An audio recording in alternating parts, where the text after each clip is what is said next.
Добрый день, меня зовут Федорова Мотя.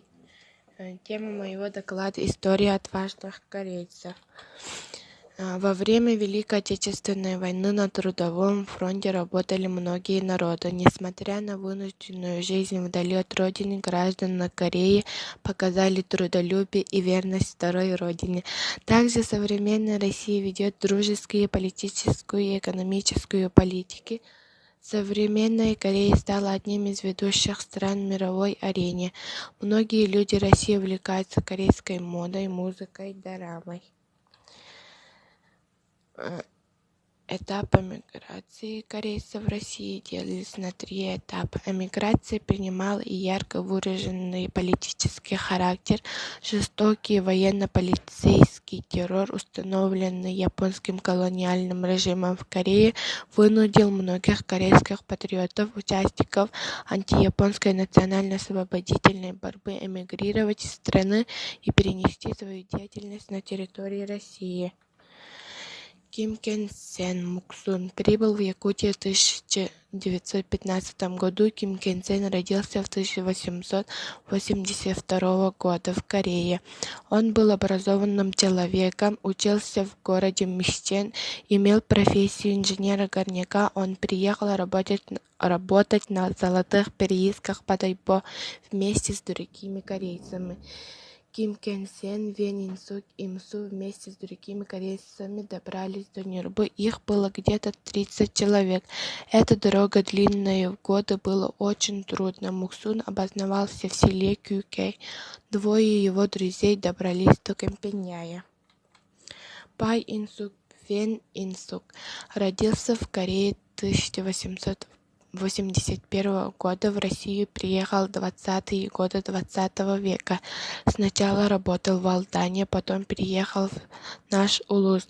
Из книги Тутун Оголоробут нам стало известно, что Вен Инсук жил в местности Арамыс. Об этом есть запись в хозяйственной книге «Наследие Хангалас». Его дочь Мария родилась в 1936 года. В местность Арамыс приехали 10 мая 1944 года. Отмечается, приехали жить несколько корейцев и что они очень бедны. Очевидцы вспоминают, что корейцы принимали почти во всех колхозах. Все корейцы очень хорошо занимались выращиванием овощей, табака, мака. Корей Вен Инсук до войны работал в сельхоззаводе пекарем, был репрессирован по 58 статье и осужден. Пай Сусанна Георгиевна, внучка Вен Ин, вспоминает, как рассказывала моя мать. Пай Мария, мой дед, работал пекарем в сельхоззаводе. Он был грамотным, в его приходных расходных документах обязательно оставлял какие-то знаки на корейском языке. Кроме того, у него была печать, которым он подписывал все документы. Ее брат Иннокентий свободно говорил по-корейски. Мой дед умер в 1957 году. Также Вен Инсук был осужден за растрату по 58 статье, вернулся через 1,5 года на пароходе. Так же, как Имсу работал в рыбковой местности Муасана, рыбу солили в деревянных бочках, возили на быках. Также в Муасана был большой подвал, который частично сохранился по сей день. Моя мать рассказывала, что он очень любил петь по-корейски. В нашей семье есть семейная реликвия — сумка отца, с которой он пришел из Кореи. Имсу Александр. Воспоминания им Николая Александровича. Мой отец 1892 года рождения. Он вспоминал, что во время Японской войны бежал в Китай на 2 года. Потом переехал в Японию и жил 4 года. После этого пересек границы России, жил во Владивостоке несколько лет. Потом в поисках лучшей жизни дошел до Украины. В Киеве жил и работал несколько лет. Исследуемые нами корейцы прибыли в Россию на 3-м этапе переселения по политическим мотивам.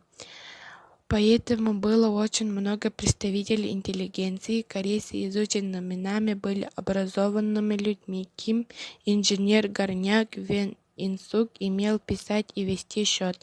Им Александр умел говорить на разных языках. Некоторая часть обосновалась в Якутии, в частности в Сундарском районе, около 60 переселенцев. Корейцы способствовали развитию овощеводства в селах Кюкей, Пендяй и Тумул. Изучив жизнь корейских переселенцев, мы пришли к выводу, они часть истории нашего края и заслуживают восхищения и уважения подрастающего поколения. Они пример трудолюбия, толерантности, отношения к другим народам. Сохранив часть своей культуры, они смогли принять якутские обычаи. Спасибо за внимание.